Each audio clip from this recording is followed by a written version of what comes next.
Veteran CFL quarterback Jake Maier joins us after signing with the Ottawa Redblacks in free agency. Jake, can you take us through your free agent process and then ultimately the decision to sign in the nation's capital? Yeah, it was a lot longer process than I would have hoped. That's for sure. This is kind of my first go round of CFL free agency, where you wait till the tampering window and you get to the finalization of all this stuff. And honestly, there was right after we won the championship in Saskatchewan, there really wasn't any intention of moving on. Really, it was just kind of just saying to myself, hey, I love the situation I'm in. I love the system. I love the coaching staff. I love the city. I love being in Saskatchewan. It was totally good for my family and I. And then just, personal things like just family situation and, having, a dynamic where, my wife and my daughter don't necessarily get to travel with me as much as we would like. That played a pretty significant role in eventually deciding that I was going to end up moving on and, putting myself in a situation where it takes care of my family a little bit better. Those are really decisions. That's really what they boil down to, especially with my daughter now, and just making sure that it's worth it when dad leaves and goes and plays football. Indeed. And it seemed like Jeremy O'Day, the Riders GM, left the door open for you to make that decision in terms of where they were going to go at backup quarterback. Did you feel like you got that opportunity at least to decide your future? I absolutely did. Can't say enough good things about Jo. Coach Mace, Coach Mueller, all those guys. Those guys were in communication with me throughout the offseason, throughout the holidays. Those guys were everything that you would want as a pending free agent, as a guy that was trying to weigh out his options. To the point where they came to me with advice and helped me even with the whole process, beyond just, hey, this is a business and we're just going to tell you anything you want to hear to get you back here. I never felt that. I always felt like, hey, this is what we have laid out for you. This is where we think you fit. This is, the direction and what we're thinking as an organization. And they were totally upfront and honest. And then at the end of the day, the constant message was, if you're back here, we love you. We'll take care of you. We're all in. If not, we totally understand because we know what you have to do for you and your family. So that gave me a lot of real peace of mind. And, ultimately that when you're doing business with people and that's the message you're getting from them, it actually makes it really difficult leaving those people just because you know how genuine they are. So I got nothing but nice things to say about those guys. Those guys were super genuine and super honest, and it allowed me to make the decision. You mentioned a couple times now how important the family factor was. Can you provide some detail? Is it the fact that it's easier to fly from Arizona to Ottawa, or what are some of the behind the scenes thoughts there? Yeah, I would just say, again, like first 3 or 4 years in the league, we didn't have our little girl with us. It was really just Amanda and I, and we would do the back and forth, and some years we'd drive up, some years we'd fly up, and we'd live together. So we were never, separated really, if you may.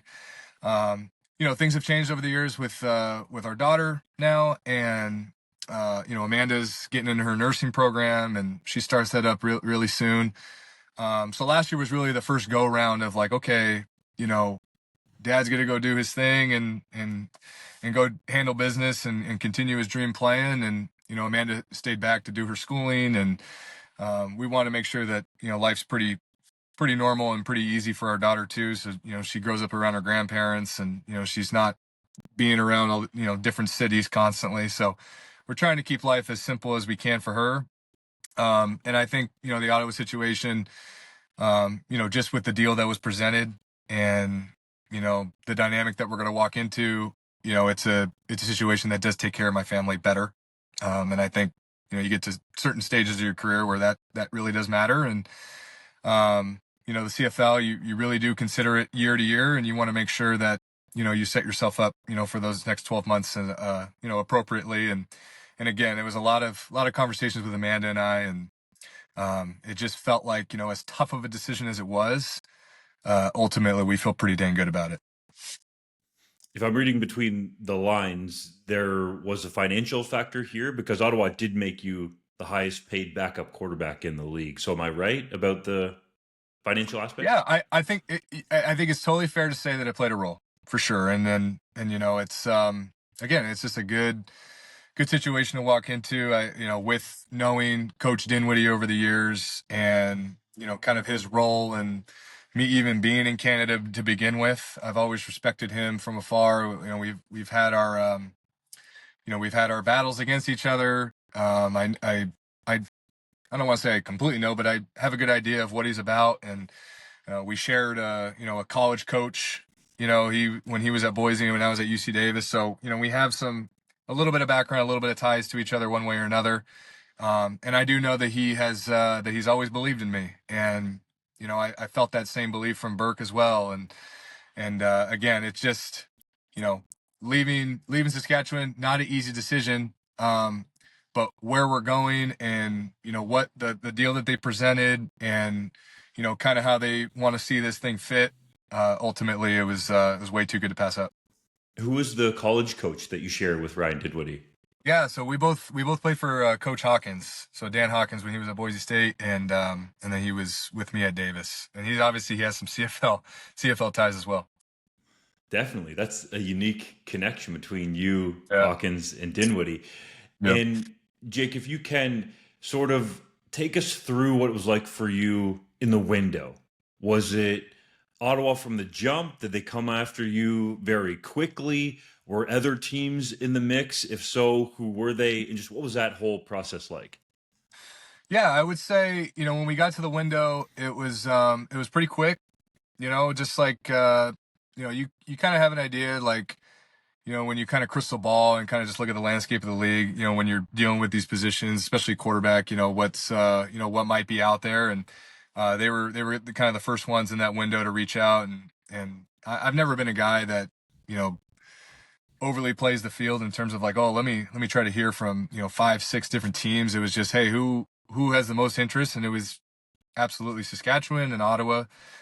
So again, it wasn't like I had to, choose between all these different teams. It was just, hey, I get a real sense that these two organizations are definitely the highest, and I just wanted to prioritize those two.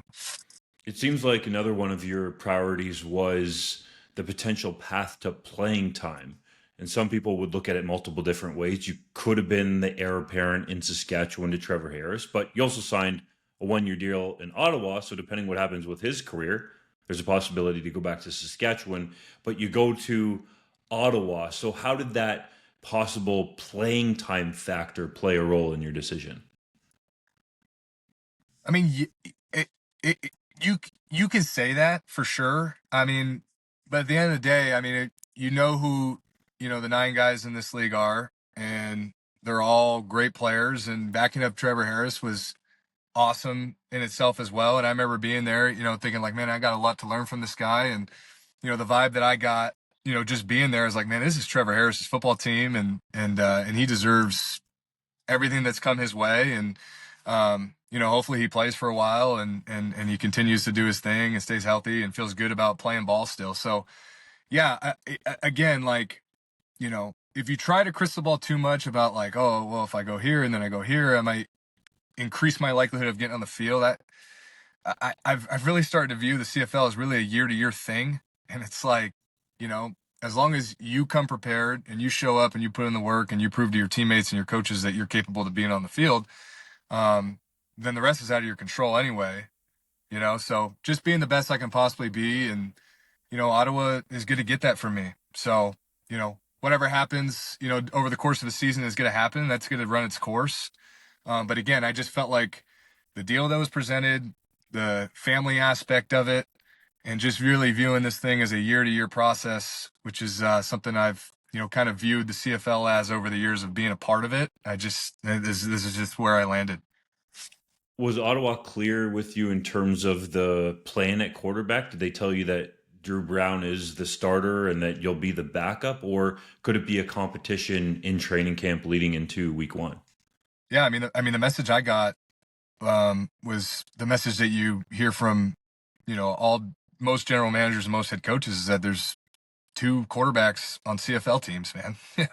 So that's really the extent of it, at least for now, is, everybody needs two quarterbacks. Everybody needs two guys that can win football games. And I know Drew can win football games. Drew knows I can win football games. So I think the dynamic is going to be totally fine. I mean, we have a great history with one another. We talk about all kinds of things together in the off season, and we share similar hobbies, and we both got young families. So the dynamic between him and I is going to be great because we're both guys that believe that we can play winning quarterback. I think we view the game very similar as well, which I'm sure we'll find out more and more as we work together. But yeah, I mean, the message is pretty consistent across the league. You need two guys that can step in and play. And I'll be ready to go for whenever that day comes, man. I don't know when it's going to come, but I'm ready to go. You mentioned the CFL being year to year, and Trevor Harris at one point, it's kind of wild to think about it now, was a backup in the league with the Montreal Alouettes and then becomes a Grey Cup champion with the Saskatchewan Roughriders. Did you talk about that with Trevor Harris during your year in Saskatchewan, how you can go from being a backup to a starter again? I definitely talked to him about just like the career path and how, you can really, be here in terms of like where you're at in the league and how you're viewed, for him, especially, like he would tell me about like, man, it took me a while to get my foot in the door as a franchise guy, and then and then I kind of got moved around a little bit. And then there was, a point in time where it's like, well, I don't know if Trevor's a franchise guy after all. And the message that he always shared with me, it was always very consistent, is like, you know, you just keep playing the part of being a franchise quarterback constantly, and just the way that you prep and you work and the way you treat your teammates and the way that you practice and all those things. And then, eventually you're going to find yourself out in the field with an opportunity to either win a game or, win multiple games or whatever. And you need to be ready for that. And I think he's the perfect example of that. He's had all kinds of opinions about him over the course of his career, and he's obviously been valued differently over the course of his career. And I just think he's a great example of that. So we definitely had plenty of conversations about, just kind of being here sometimes and then being here and then being back up here. And he's just like, you can ride that emotionally if you want, or you can just take it for what it's worth and just say, hey, it's a 9-team league with constant change and a lot of 1-year contracts and a lot of win now mentalities. And sometimes the patience is there and sometimes it's not. And it just is what it is, but you just keep being the best player you are. And that was always the message for him. And it made me feel really confident about that, just seeing a guy like him who's so good and also had to go through some trials as well. So yeah, that was a big piece of my growth for sure.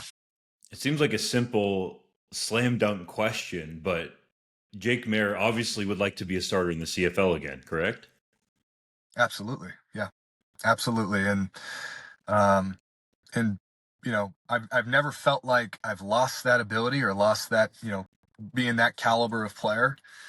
But I understand the nature of the beast. I understand that, my days in Calgary, we didn't win enough football games. Definitely games where I didn't play well enough to earn that right. And this is where I'm at right now in my career. And again, if I've learned anything about the CFL, it's that just because you're in this position now doesn't mean that you can't grow yourself out of it and continue to put the work in and play better and play your way, to, where you want to be ultimately one day. And that's being a leader of a franchise again. So I don't know when that day comes. I know that I'm an Ottawa Redblack right now. And I'm more concerned, truthfully, just on having a good day one at camp, and then, just kind of roll from there and see where I fit with the Redblacks. And I look forward to that. And you're still young, Jake. It's not like I know. you're Trevor Harris or Bo Levi Mitchell who went through these kind of things in their mid 30s. You're in your late 20s. I know. I feel like I've lived a full CFL life in like 5 years. Like I've been the young backup with no expectations, and they think, oh, he's pretty good. And then you get your opportunity to be your own franchise guy, and it doesn't go the way you want it. And then, you go, you're back to being a backup, and then you kind of bounce around. So I feel like I've gotten just about every label so far in terms of like young up and comer to franchise guy to maybe he's just a backup, whatever, man. Like it is what it is.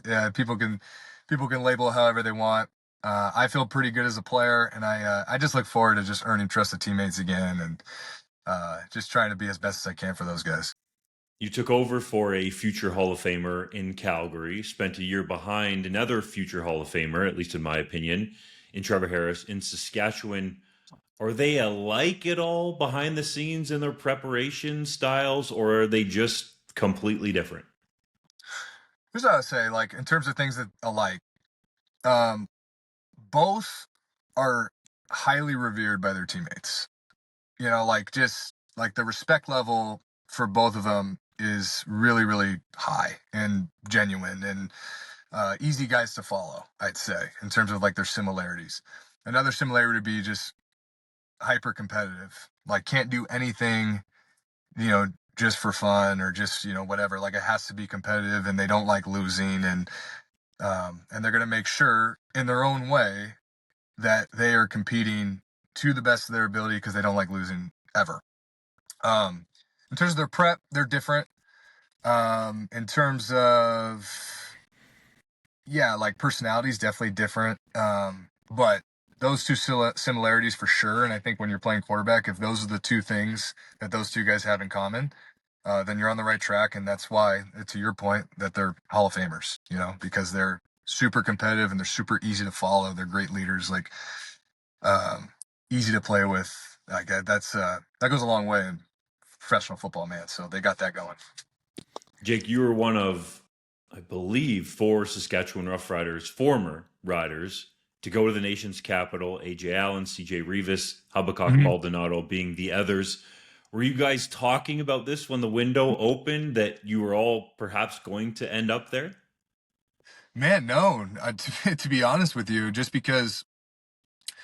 um, just because I had no idea like where they were at in their process, and if they, were trying to either go back or test free agency. I mean, I will say I did have a little bit better idea that, potentially maybe AJ, might have wanted to look around a little bit to see, see what was potentially out there. But no, I had no idea that, Ottawa would come knocking for basically all four of us. But I think the organization looked at last year's Rough Rider team and said, hey, there's a lot of championship caliber players over there that are going to be in free agency, and part of building a championship team is trying to fill your roster with as many guys that have been there and done that and been a part of those cultures and know what it's supposed to look like and feel like. So kudos to the organization for making that happen and bringing some of these guys in. And I have good relationships with all of them, and it'll be really cool to start something new and try to build this thing up.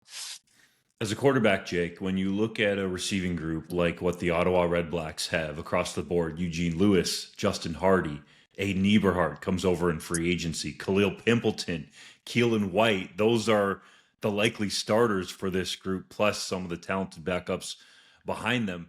Does that draw you to want to play on an offense like that? Man, like I feel like across the league, just the depth and the quality of players is just getting better and better and better. And I've always been, yeah, big fans of all the guys that you just named. Like, and they're all good at their own little thing. And you know, just watching a guy like Hardy on film, just like all the little things and just how good he is at route running and understanding coverages and just his ability to get open, and just you can just tell like the toughness that he plays with. And obviously Gino's been, one of the best players in the CFL for years now. And then, yeah, you got those young explosive guys like Pimpleton and yeah, Keelan White's a Big Sky guy. He went to the University of Montana. So I kind of know where, what level of ball he's from. And yeah, the receiver room is definitely going to be a strong suit for the Ottawa Redblacks this year. And um, I wish I could speak more on behalf of them, but I got to introduce myself to them first and get to know them. And yeah, I think it'll be really fun. I've heard Ryan Dinwiddie and Mark Mueller are pretty tight. Do you think there will be much change in the offensive playbook that you have to learn going from Saskatchewan to Ottawa? Yeah, I mean, playing for Dave and Mueller and now Dinwiddie, there is a very, very similar tree, and then each guy has their own, like, from that tree, it's like their favorites, like well, from this system, this is what I really lean into the most. This is what I believe in. This is what I really like doing. In terms of terminology, it's pretty similar. There are just some communication things and some certain verbiage and the way that, formationally we organize things that are a little bit different right now, just off of meeting with coach last week. But should be a very simple transition. I mean, this is year 6 for basically a system that I grew up in. So, yeah, I think it'll be pretty seamless. You mentioned meeting with Ryan Dinwiddie last week. How many meetings take place in the off season that fans don't know about? I think a lot of people focus obviously on training camp and the preparation that goes on there. But as a quarterback, Jake, what are you doing from a meeting standpoint to prepare for the season? Yeah, I mean, for one, you're constantly like bouncing ideas off each other back and forth just through text messages, just randomly throughout the day, whether it's early in the morning or at night, or I think that happens a lot, and probably more often than people think. And then you get on your off-season Zoom calls to really go over, like, if this is your second or third year in the system, maybe you go over some system wrinkles, or like things like, hey, here's some new stuff that we didn't do last year that we're really going to dive into. And you have a lot of conversations about the new stuff that you're going to add for the year, or what you want to look into. um but then, once you have all that squared away, then it's just, going through your installs on your own, taking it one at a time, learning the system, understanding, what it is you need to know on a play-to-play basis. And if you have any questions, those guys are really easy to reach out to and get a hold of. So, yeah. So hopefully that answers your question. It's just a lot of back and forth dialogue, and then going over your installs, making sure you're ready with the book. What was it like for you, Jake, to say goodbye to the teammates and the people in Saskatchewan after winning a Grey Cup championship? Man, not easy. Not easy at all. There's some guys over there that I would consider family, to be honest with you. I really believe in Coach Mace and Mueller and those guys. I mean, they took me in when when I was traded, so, and made sure that I was taken care of, and valued me to to be the guy that stepped in if anything happened to Trevor. And for them to put that faith in me on a team that was definitely championship caliber, that meant something to me. So, yeah, definitely not easy. Yeah, I love those guys, but we're moving on, and they'll move on as well. And they're not going to we're not going to be thinking much about each other when it comes to the season. I think we'll root for each other quietly, but we have some things to worry about on our own at this point. What's it like for a player, Jake, to go from making a home base in Saskatchewan, let's say, to doing that in Ottawa? I think a lot of times, this is why I asked the question, fans just see players as stars and names on a board that they want their team to acquire. But there's a human element to this. You're changing cities. And as you mentioned, family was a big factor in your decision to sign with the Red Blacks. Yeah, I think going from Calgary to Saskatchewan was a pretty big difference. Although it was pretty simple life in Saskatchewan. It was like, just spend your day at the facility, grab yourself something to eat, hang out with your boys, and there wasn't a ton of distractions. There wasn't like a bunch of things you had to learn about. There's a couple little places where you got to eat here, you got to try this, or whatever. But wasn't like we had a ton of distractions. I think moving to this new city out in Ottawa will be an adjustment, just because it's much bigger and you got to know your way around town, and know where to be, and understand the traffic schedules, and just things like that. And trying to figure out where to live probably be a little bit tougher. Just trying to figure out how that's going to be taken care of. So this will probably be a bigger adjustment than it was moving to Saskatchewan. But yeah, there is a human element, and I got to figure out if there is direct flights from Arizona to Ottawa. And if there's not, I got to make sure that my wife and little one aren't on a 13-hour travel day to come see me, because that would not work. So got to figure that out. That sounds long and not fun. So yeah, hopefully you find some direct flights to Ottawa. Jake, thank you so much for joining us, shedding some unique insight into your process and your new start with the Ottawa Redblacks. Thanks a lot, Don. Appreciate you, man.